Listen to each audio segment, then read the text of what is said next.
My question is about the European life, which is really affecting all of us, the so-called liberation movement of the West, which is spreading to the African.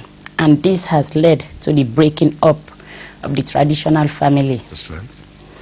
Traditional family life. What advice and help have you got to give to families that are facing these problems?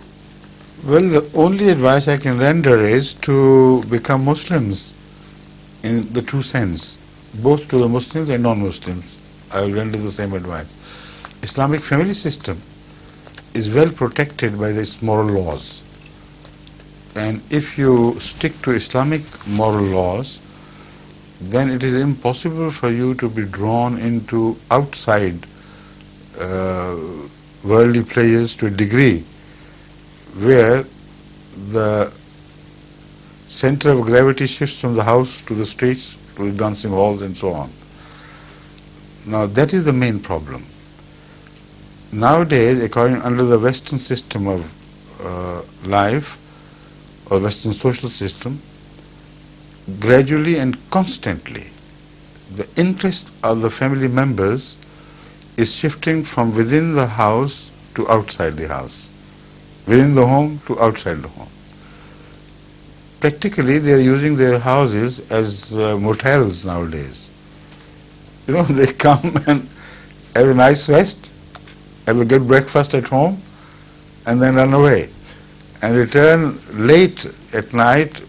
When absolutely they're totally exhausted, and sometimes they lost the command of their senses because of over drinking, and then kick a shindy when they return to their houses, and sometimes beat their wives and innocent children and so on. So the more it is happening, the more dangers are being born out of this unfortunate affair of disjointing families, breaking up families. Because when they go to the streets, when they go to seek pleasure elsewhere, they want money as well. And they want also, if not alcohol plus sometimes drugs. And they are more costly because of, as you know, so many factors, getting more and more costly because the more the government is tightening, plugging the holes through which the drugs was smuggled into the country, the more costly, the costlier it becomes. Yeah. So where should they get their money from? Mugging and housebreaking and murder for even a few pounds or dollars. This is happening everywhere in the world.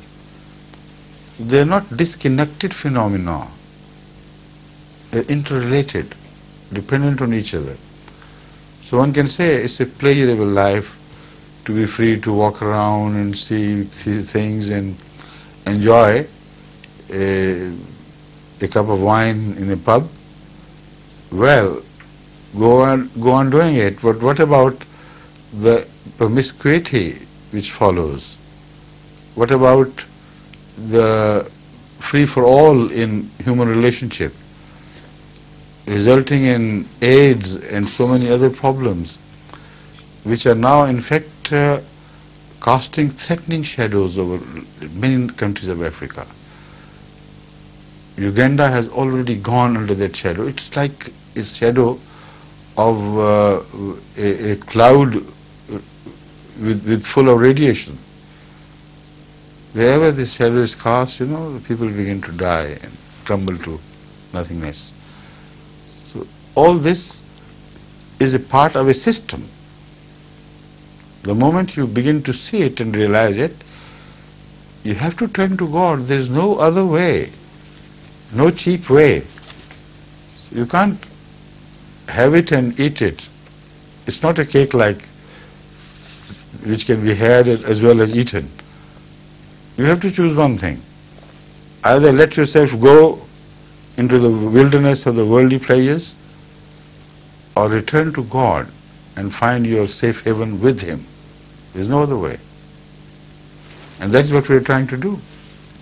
Right. But I know some families that are very, very religious with their kids. They pray 5 times a day. Yes. But the kids have become so difficult. They doesn't eat the traditional food that their parents are providing for them. Yes. They always call them as rubbish. They prefer to go for these Western foods, right? And which have really frustrated the parents. Sometimes they go out in the street, they smoke. If the parents decided to discipline them, they'll go to school, and then they'll advise them. This is individuals you're discussing. We are talking of generals.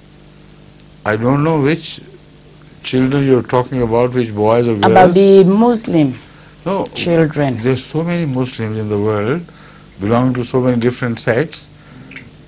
I am answerable only for the Ahmadiyya children, boys and girls, etc. And we take every care to bring him up in the best traditions of Islam. And they won't behave like you are telling us. Only if the food provided is haram according to Islam, like pork or things which Muslims are not permitted to eat and which Christians are not permitted to eat either. Only they don't know it. You see? So if such food will be offered which is forbidden by God, how can these children eat that food? Even those who hail from, those Christians who hail from a pagan background, they do not eat certain things which the pagans freely eat, and they abstain from certain habits and certain cultural styles of those people, which are, interrelated with sorcery and witch doctor and things. The Christians, I know, they don't like it, they don't approve of it. So sometimes some barriers are created by religions and religious beliefs. And that is a sacrifice which we have to offer, or this sacrifice is a must for becoming a religious person. Whichever religion you follow, it will draw a line of demarcation between the following of that religion and the outside, not in every case, but in some cases. And that has to be accepted. This is a part of life. But misbehavior on the part of children because they are religious, that proves that they are not religious. That proves that whatever they do is not in the name of God or in the name of their prophets, but because of their own idiosyncrasies or personal habits. For that, religions can't be blamed. What I was telling you was in generality. I said the social system of the West nowadays has abandoned all its traditions, noble traditions, which were rooted in Christianity. Apparently it is a Christian society. For every practical purpose, they are not at all Christian. Their politics is not Christian, their economy is not Christian, their moral behavior is not Christian. Christianity is only used to confront other religions. When it comes to a struggle between Islam and our Muslim countries and the Western countries, then the Christian fathers and priests raise their head in the name of Christianity. And people do not care a hoot for the Christian values. Yet they are excited in the name of Christianity only for confrontation. So everything is gone to the four winds. There is no order left, no peace left.